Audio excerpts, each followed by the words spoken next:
BHK flat with 1110 SFT లో ₹1 కోటి మాత్రమే. బాచుపల్లి కెనడి గ్లోబల్ స్కూల్ కి 1 నిమిషం దూరంలో. నమస్తే, welcome back to Suman TV. నేను మీ సంజయ్. ఈరోజు మనతో పాటు ఉన్నారు amphi digital mutual fund distributor మరియు ఇన్సూరెన్స్ ప్లానర్ శ్రీనివాస్ రెడ్డి గారు. ఆయనతో మాట్లాడి కొన్ని విషయాలు తెలుసుకుందాం. నమస్కారం సార్. నమస్తే సంజయ్.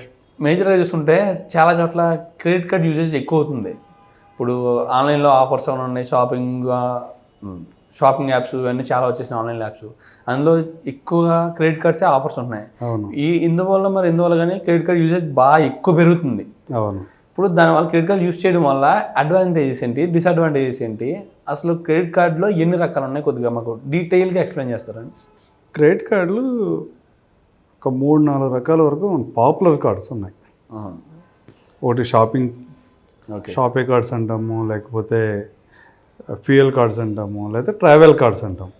ఈ 3 రకాల cards popular. Okay.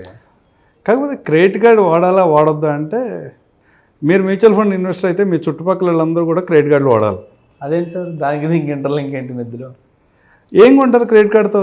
Credit card అంటే మ్యాక్సిమం యూస్ అయ్యేది గ్రాసరీస్, మూవీ కొంటారు, మూవీకి వెళ్తారు, PVR స్టాక్ పెరిగిద్ది. ఓకే. వైన్ తీసుకున్నాడు అనుకున్నాం, వాడి స్టాక్ పెరుగుతుంది. లేకపోతే మొబైల్ ఫోన్ కొన్నాడు, వాడి స్టాక్ పెరుగుతుంది.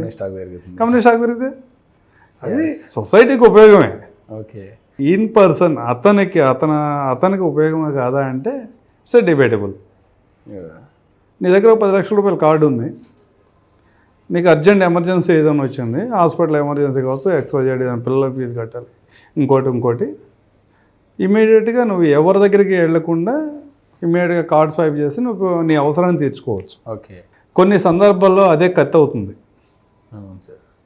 చాలా వీడియోస్లో, ఇమేజ్లో చూస్తాం, వాడు చెట్టు కొమ్మ మీద కూర్చుని ఆ కొమ్మను కట్ చేస్తూ ఉంటాడు రంబంతో కూర్చొని ఉంటాడు. మేజర్ కేసెస్ అన్నీ కూడా ఇలాగే నడుస్తూ ఉంటాయి.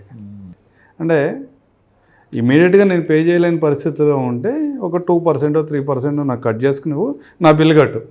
ఓకే.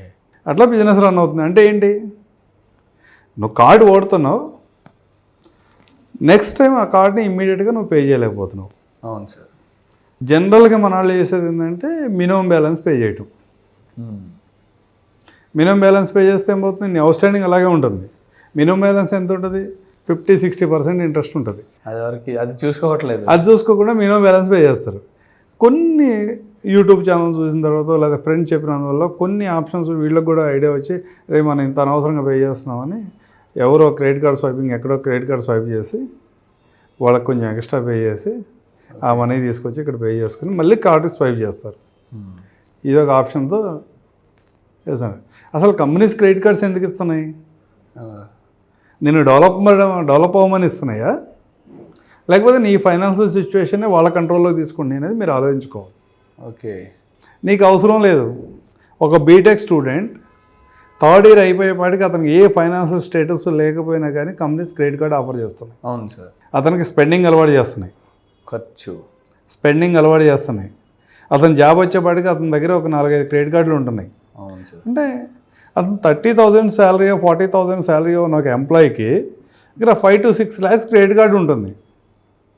మన మార్కెట్ డ్రైవ్ చేస్తుంది, మన లైఫ్ని మనం లీడ్ చేయట్లేదు, మార్కెట్ లీడ్ చేస్తుంది మన లైఫ్ని. అలాంటి సందర్భంలో ఏమవుతుంది, ఏది పడితే అది బై చేసాడు అనుకోండి, ఎవరు పే చేయాలి? వాడి పే చేయాలి. మళ్ళీ పే చేయకపోతే ఏం చేస్తాం? Interest rates. దానికోసమే క్రెడిట్ కార్డ్ సెల్ చేస్తున్నాయి బ్యాంక్స్. బిజినెస్ రెగ్యులర్గా బిల్ డేట్ అవగానే నేను కార్డు యూజ్ చేశాను, ఇప్పుడు 40 days లోపు కాదు ఇమ్మీడియట్గా నేను పే చేశాను, ఇప్పుడు చాలా మంది. మీకేంటి లాభం? అవును సార్. నా దగ్గర ఒక 5 లక్షల రూపాయల కార్డు ఉంది, నా బిజినెస్ అవసరం ఉంది, ఈరోజు బిల్ జనరేట్ అయింది, రేపు నేను ఆ కార్డు నుంచి ఒక 4 lakhs 5 lakhs యూజ్ చేసుకున్నాను. విత్ ఇన్ ద 40 days కనుక నేను పే చేస్తాను, రీపేమెంట్ చేస్తే నాకేమీ సింగిల్ రూపీ కూడా ఎక్స్ట్రా ఛార్జ్ పడదు. ఒకవేళ కట్టలేకపోతే ఏదో సందర్భంలో యాంగ్జైటీతోనో లేకపోతే అవసరంతోనో వాడకపోతాడా, మనకి ఎక్స్ట్రా ఇంట్రెస్ట్ పే చేయకపోతాడా. Business model. అంతేకాకుండా సార్, ఇప్పుడు ఇయర్లీ మెయింటెనెన్స్ ఛార్జెస్ కూడా కట్ అవుతాయి అనుకుంటా సార్. ఇయర్లీ మెయింటెనెన్స్ ఛార్జెస్ ఇవ్వడం కట్టలో చాలా తక్కువ. మన వాళ్ళందరూ కూడా ఓవర్ స్మార్ట్, ఆ ఇబ్బంది ఏం లేదు. ఇయర్లీ మెయింటెనెన్స్ ఛార్జెస్ ఉన్న కార్డ్స్ 90% మన వాళ్ళు వాడరు. కాకపోతే కార్డ్ని ప్రాపర్గా వాడేవాళ్ళు కూడా ఉంటారు. అవును. నీ దగ్గర ఒక 2 లక్షల రూపాయల కార్డు ఉండి నువ్వు మంత్లీ ఒక 50,000 రూపాయలు కనుక యూజ్ చేస్తా ప్రాపర్గా వాడితే నీ ఫైనాన్షియల్ ప్లానింగ్ అయిపోయింది, నీ రిటైర్మెంట్ ప్లాన్ అయిపోయింది. క్రెడిట్ కార్డుతో కూడా. ఎక్స్ అనే పర్సన్ అన్ని క్యాష్తో కొంటున్నాడు, వై అనే పర్సన్ అన్ని క్రెడిట్ కార్డు వాడుతున్నాడు.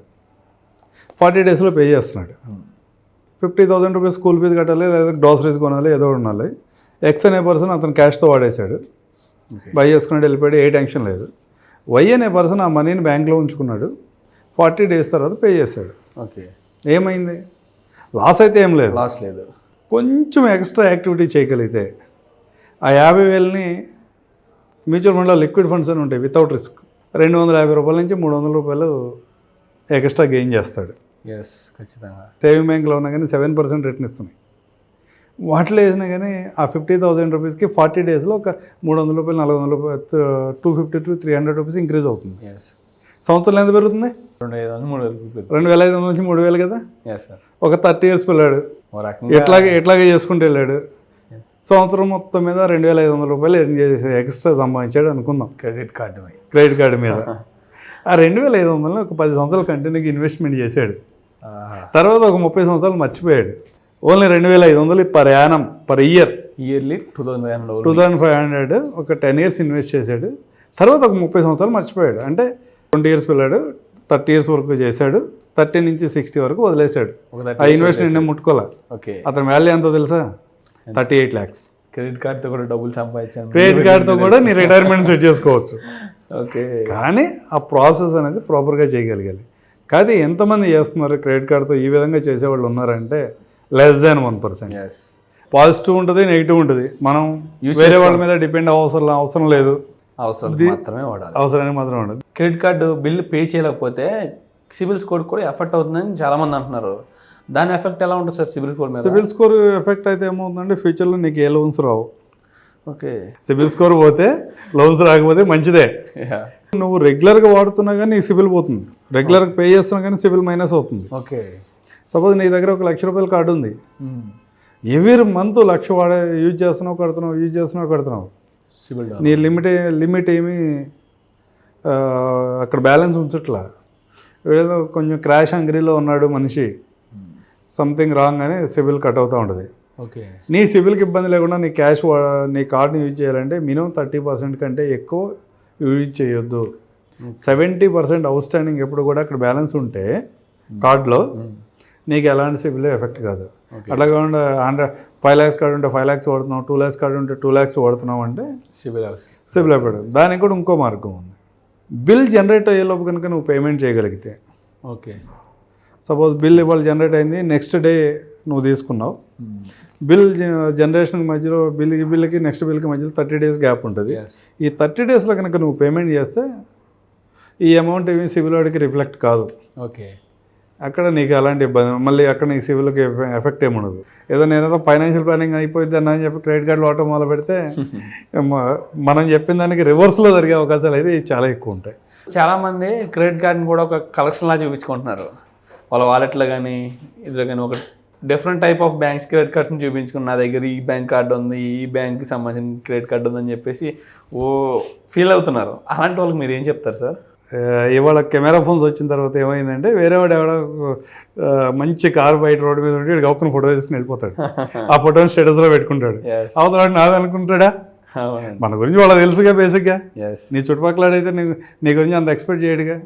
ఇది కూడా అదే పరిస్థితి. నాది అనుకున్నావు అనుకో, ఇట్లాగే చూపించుకుంటా నీ స్టేటస్ని ఎక్కువగా చూపించుకున్నావు అనుకో, ఏమైతే అది మెయింటైన్ చేయాలి కదా రోజు. కార్డు చూపిస్తావు కానీ నువ్వైతే వాడవు, ఉపయోగం ఏముంది? మెయింటెనెన్స్ ఛార్జెస్ ఆ కార్డులకి ఏమైనా ఉన్నాయి అనుకో, పే చేస్తుంది, దానివల్ల పెద్దగా ఉపయోగం ఏమి ఉండదు. ఓకే సార్, ఇవన్నీ చేసేది 30 లోపడే. అవును, ఆబ్వియస్గా పెళ్ళి ఉండదు. అవును, ఇప్పుడు అన్ని క్రెడిట్ కార్డులు చూపిస్తున్నాడు అంటే కనుక రేపు ఏమన్నా పిల్లలు ఇచ్చేవాళ్ళు అయితే చాలా జాగ్రత్తగా చూసుకోండి. వాడు సిబిల్ రిపోర్ట్ చూసిన తర్వాత మాత్రమే పిల్లనివ్వండి. ఓకే, మనం మంచి చెడు గురించి అన్నీ మాట్లాడుకునేటప్పుడు మ్యారేజ్ చూసేటప్పుడు అందరూ ఎంక్వైరీ చేస్తారు కదా. అవును సార్, ఫైనాన్షియల్ డిసిప్లిన్ ఎంత ఉందో కూడా చూసుకోవాలి. అవును సార్. అందుకని సివిల్ రిపోర్ట్ చూడమని చెప్తారు, చాలామంది చెప్తారు, మనమే కాదు. వాళ్ళ లేటెస్ట్ ట్రెండ్ అది. Okay sir, thank you very much sir. Credit card usage అనేది కొన్ని విషయాల్లో మంచిదే, కొన్ని విషయాల్లో చెడ్డదని, అది వాడే విధానంలో మనం మార్పులు చేసుకోగలిగితే క్రెడిట్ కార్డ్ కూడా ఒక మంచిగా అని చాలా అర్థమయ్యేలా చెప్పినందుకు thank you very much sir. Thank you Sanjay.